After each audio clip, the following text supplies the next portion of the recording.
ચૈતર વસાવાના જોહાર કરું છું, સૌને મારા નમન કરું છું। સાથીઓ, તમે જોતા હશો કે 30 વર્ષ સુધી ભારતીય જનતા પાર્ટીને આપણે તક આપી અને આજે ભારતીય જનતા પાર્ટીના નેતાઓ જ્યારે આદિવાસી માટે બોલવાનું થાય, એસસી માટે બોલવાનું આવે, ઓબીસી માટે કઈ અવાજ ઉઠાવવાની વાત હોય કે માઇનોરિટી માટે કઈ વાત મૂકવાની હોય તો કોઈ પણ નેતા આજે બહાર આવવા માટે તૈયાર નથી, બોલવા માટે તૈયાર નથી। આ નેતાઓને એમની ટિકિટની પડેલી છે ત્યારે આજે ઉપસ્થિત મારા તમામ વર્ગના વડીલો અને માતા બહેનોને કહેવા માંગુ છું, હવે કોઈના સંબંધ, હવે કોઈની શરમ રાખવાની નથી। આવનારી ચૂંટણીમાં તમારે બધાએ ઝંપલાવવાનું છે અને એ લોકોને સત્તામાંથી તમારે બધાએ દૂર કરી દેવાનું છે। તમે જ રાજકારણથી દૂર ભાગતા રહેશો, તમે જાહેર જીવનમાં આવવાથી શરમાશો, તમને થશે કે હું તો ગરીબ છું, આદિવાસી છું, મારી પાસે પૈસા નથી, ભાજપના નેતાઓ બહુ માલદાર છે, મેં કઈ રીતના લડું, મેં એમની સામે પહોંચી ના વળું। તો આ તમારી સામે ચૈતર વસાવા છે, એમને જોઈ લો। ચૈતર વસાવા તમારા જેવા એક સામાન્ય પરિવારમાંથી આવે છે। મારા પરિવારમાં કોઈ રાજનીતિમાં નહોતું। હું ઉમરપાડા તાલુકામાં ગ્રામ સેવક અને વિસ્તરણ અધિકારી તરીકે નોકરી કરતો હતો અને ત્યારે મેં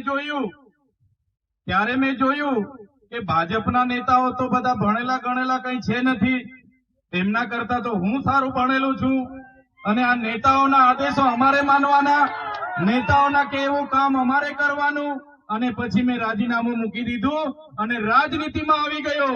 આજે ડેડિયાપાડા અને સાગબારા જનતાને તમે તાળીઓથી વધાવી દો કે મને ધારાસભ્ય બનાવી દીધો છે।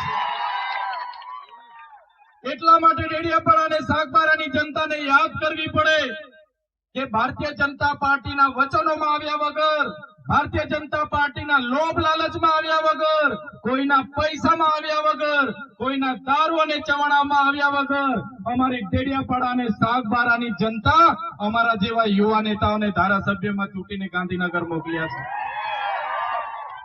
એટલા માટે ડેડિયાપાડા અને સાગબારાની જનતાને અભિનંદન આપવા પડે કે ડેડિયાપાડા અને સાગબારામાં તલાટીઓ નહોતા મળતા, ડેડિયાપાડા અને સાગબારામાં જયારે ટીડીઓ ના મળે, ગ્રામ સેવક ના મળે અને જ્યારે ડેડિયાપાડાની જનતાએ અમારો સહકાર લીધો, અમને સમર્થન આપ્યું ત્યારે નરેન્દ્રભાઈ મોદીને ડેડિયાપાડામાં આવવું પડ્યું અને ડેડિયાપાડામાં નરેન્દ્ર મોદીના ભીડ ભેગી કરવા માટે, નરેન્દ્રભાઈ મોદીની ભીડ ભેગી કરવા માટે એમના મુખ્યમંત્રી, એમના નાયબ મુખ્યમંત્રી, એમના મંત્રીઓ, એમના તંત્રીઓ, સંત્રીઓ, જંત્રીઓ, ધારાસભ્ય, સાંસદો ગલીએ ગલીએ ફરતા થઈ ગયા, ગલીએ ગલીએ ફરતા થઈ ગયા। પછી પણ ડેડિયાપાડા અને સાગબારાની જનતાએ નેત્રંગમાં આવીને પોતાનો પરચો આપી દીધો કે અમે ઓરિજિનલ આદિવાસીઓ છે। એટલા માટે સાગબારા અને ડેડિયાપાડાની જનતાને દર જગ્યાએ હું યાદ કરું છું। ક્રાંતિની શરૂઆત આ વિસ્તારમાં ડેડિયાપાડા અને સાગબારાના વિસ્તારથી થઈ છે। સાથીઓ, તમે પણ સાથે જોડાયેલા છો। હવે અહીંના નેતાઓની શરમ છોડી દો, એમના સંબંધ છોડી દો અને તમે આવનારા દિવસોમાં રાજનીતિમાં આવી જાઓ। તાલુકા, જિલ્લા અને આવનારી વિધાનસભા આપણે જીતવાની છે। તમે રાજનીતિથી દૂર નહીં ભાગશો। તમારા જેવા સારા લોકો રાજનીતિથી દૂર ભાગે છે, ભાજપની શરમ નડે છે, કોંગ્રેસના સંબંધ નડે છે, એના લીધે આપણા પર ખરાબ અને ખોટા લોકો શાસન કરે છે અને આપણું શોષણ થાય છે, આપણી જમીનો છીનવાય છે, આપણા ગામ વિસ્થાપિત થાય છે, આપણું જંગલ અને જમીન પરના અધિકારો છીનવાય છે। મારા સાથીઓ, તમે જોયું હશે આજે વિધાનસભામાં આદિવાસી સમાજના 27 ધારાસભ્ય છે। અમે 1-2 ધારાસભ્ય સિવાય કોઈ આદિવાસી સમાજ માટે બોલવા તૈયાર નથી। અમે ઉકાઈના વિસ્થાપિતો માટે બોલીએ, અમે નર્મદાના વિસ્થાપિતો માટે બોલીએ, અમે કરજણના વિસ્થાપિતો માટે બોલીએ, અમે આદિવાસી વિસ્તારના શિક્ષણ માટે બોલીએ, આદિવાસી વિસ્તારના શાળાઓ માટે બોલીએ, આરોગ્ય માટે બોલીએ અને આપણા જ નેતાઓ સરકારની વાહવાહી કરે ત્યારે આપણા યુવાનોને આહવાન કરું છું, જે નેતાઓ આપણા મત બેંક તરીકે સમાજનો ઉપયોગ કરે છે એવા નેતાઓને હવે તમારે ઓળખી લઈને જાકારો આપવાનો સમય હવે આવી ગયો છે. તમે જોયું હશે આપણા લોકોને ગામમાં રોજગારી પૂરી પડે, દરેક વ્યક્તિને 100 દિવસની મનરેગામાં રોજગારી મળે, એના માટે કરોડો રૂપિયા બજેટ બને છે. પણ કરોડો રૂપિયા જાય છે ક્યાં? એમના મંત્રીઓના દીકરાઓની એજન્સીમાં જાય છે. તમે જોયું હશે આપણા લોકોને પીવાના પાણી મળે એના માટે નલ સે જલ યોજના બને છે. નલ સે જલ યોજનાના કરોડો રૂપિયા વપરાઈ જાય છે, પણ હજુ નળમાંથી પાણી નથી આવતું. પૈસા જાય છે ક્યાં? એમના ધારાસભ્ય, એમના સાંસદના ખિસ્સામાં જાય છે. નળો તો બધા ઘરે બેસી ગયા છે, પાઇપલાઈનો બધી આવી ગઈ છે, પણ નળમાંથી હજુ પાણી આવ્યું.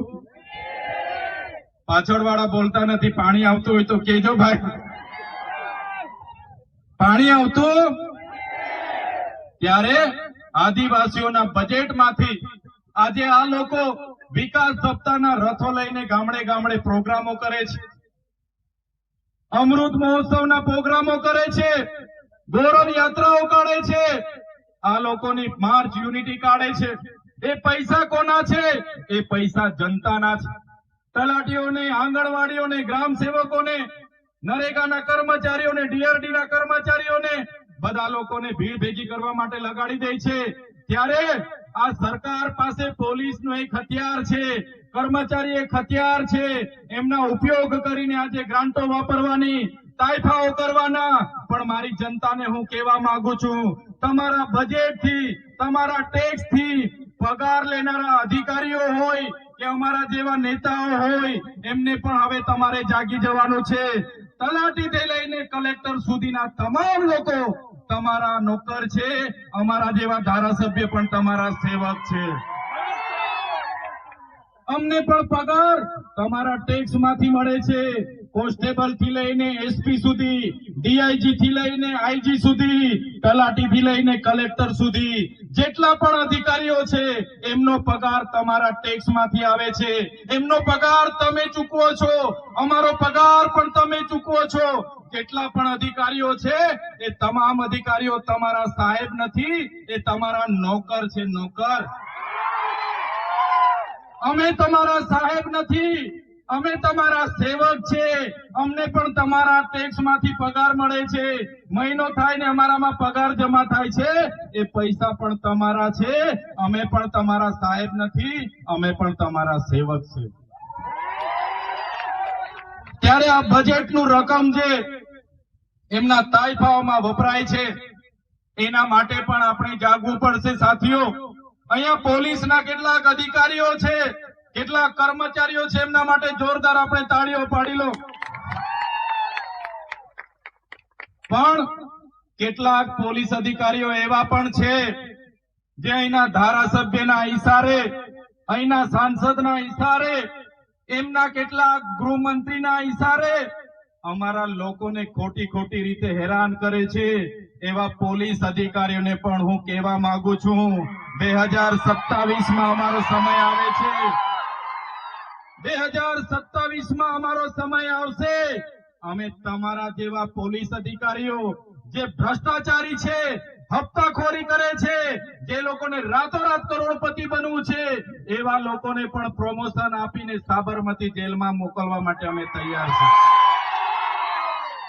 જે પોલીસ અધિકારીઓ નિષ્ઠાવાન છે, સુરક્ષા, સેવા અને શાંતિનું કામ કરે છે, બંધારણમાં મળેલી જવાબદારીનું કામ કરે છે, એવા પોલીસ અધિકારીઓને ચૈતર વસાવાના કડા ખાતે સલામ.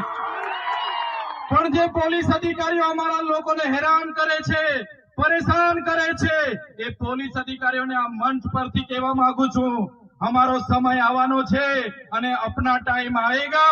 એ દિવસે તમારા પટ્ટા પણ અમે ઉતારીને મૂકી દઈશું. તમારા પટ્ટા એ કમરમાં પહેરવા માટે આપ્યા છે, તમારા પટ્ટા ગળામાં પહેરીને ધારાસભ્યની સાથે ફરવા માટે નથી. તમારા પટ્ટા ટોમીની જેમ ગળામાં પહેરીને સાંસદ સાથે ફરવા માટે નથી. તો જેટલા લોકો ટોમી બનીને ગળામાં પટ્ટા પહેરીને ફરે છે, પોલીસ અધિકારીઓ પણ કાન